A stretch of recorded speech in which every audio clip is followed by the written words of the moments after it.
అంతర్జాతీయ మాదక ద్రవ్యాల నిర్మూలన దినోత్సవం సందర్భంగా అవగాహన ర్యాలీకి జెండా ఊపి ప్రారంభించిన మెదక్ జిల్లా కలెక్టర్ రాహుల్ రాజ్, జిల్లా SP Srinivasarao, Medak senior civil judge Rabina Fatima పాల్గొన్నారు. ఈ సందర్భంగా జిల్లా కలెక్టర్ మాట్లాడుతూ నేటి యువత రేపటి భావి పౌరులను తెలిపారు. ఎస్పీ శ్రీనివాసరావు మాట్లాడుతూ డ్రగ్స్ రహిత సమాజ నిర్మాణానికి మనముందరం పనిచేయాలన్నారు. అదనపు కలెక్టర్ నాగేష్, అదనపు ఎస్పీ మహేందర్, ఆర్ఎండ్బి సర్దార్ సింగ్, జిల్లా సంక్షేమాధికారి హేమావత్, మెదక్ డిఎస్పీ ప్రసన్న కుమార్ తదితరులు పాల్గొన్నారు. వాళ్ళు గంజాయి అలవాటు వాళ్ళు కూడా వాళ్ళకు రిహాబిలిటేషన్ సెంటర్స్ ఉంటాయి. అక్కడ పోతే కొడుతున్నారా ఏం చేస్తున్నారో కూడా ఎవరికి తెలియదు. చాలా కేసులు మేము చూస్తున్నాము. ఏదైనా పెద్ద పెద్ద నెలలు అయితే చూస్తే వాళ్ళు గంజాయి తాగుంటారు. అంటే గంజాయి తాగితే మనిషి గంజాయి కానీ డ్రగ్స్ కానీ తీసుకుంటే మనిషి వాడు అసలు ఉన్నాడు, మాకు ఉన్నది, మనకి ఏమి అర్థం కాదు. సో కాబట్టి అట్లాంటి వాళ్ళు మీ దగ్గర ఉన్నా కానీ మీ పక్కన ఉన్నా కానీ మీకు ప్రమాదమే. వాడు ఎవరు ఏం చేస్తే రోజు వాళ్ళకే కాదు, గంజాయి తాగితే వాడికి ప్రమాదం, పక్క వాళ్ళకి కూడా ప్రమాదమే. కాబట్టి మనకి ఖచ్చితంగా మనకి ఎవరన్నా అట్లా తాగే వాళ్ళు ఉన్నా కూడా మనకు సమాచారం ఇవ్వాలి. మీరు అందరూ మీ ఇంట్లో కూడా మీ చుట్టుపక్కల కానీ గంజాయి ఇలాంటి డ్రగ్స్ వాడే వాళ్ళు కూడా గుర్తించి ఇమీడియట్ గా చేయాలి. సో అలవాటు పడితే కూడా మన దగ్గర రిహాబిలిటేషన్ ఉంటాయి, వాళ్ళు పంపిస్తాం. పిచ్చాసుపత్రి వస్తారు, పిచ్చోళ్ళు పంపినట్టు వాళ్ళు గంజాయి అలవాటు వాళ్ళు కూడా వాళ్ళకు రిహాబిలిటేషన్ సెంటర్స్ ఉంటాయి. అక్కడ పోతే వాళ్ళు ట్రీట్మెంట్ ఇస్తే చక్కగా అవుతాం.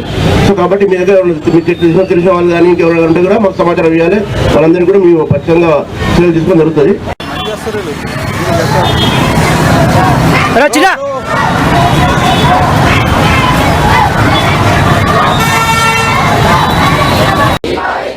భారత భూమి ముందు నా మనస్సాక్షితో చేస్తున్న ప్రతిజ్ఞ, నేను యథార్థ విలువలతో మాదక ద్రవ్యాలకు దూరంగా ఉండి నా శరీరాన్ని మనసును పవిత్రంగా నిలుపుకుంటాను.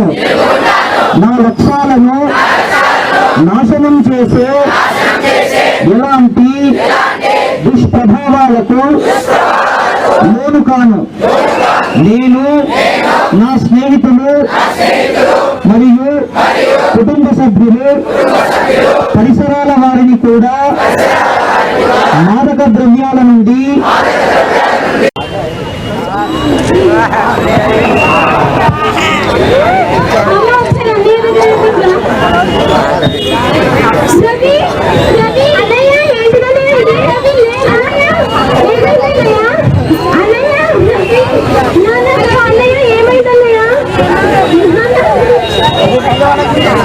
మత్తు ముందు మురిపిస్తుంది, తర్వాత మరిపిస్తుంది, తర్వాత మనిషి ప్రాణాలే తీస్తుంది. మత్తుకి బానిస కాకండి, మీ జీవితానికి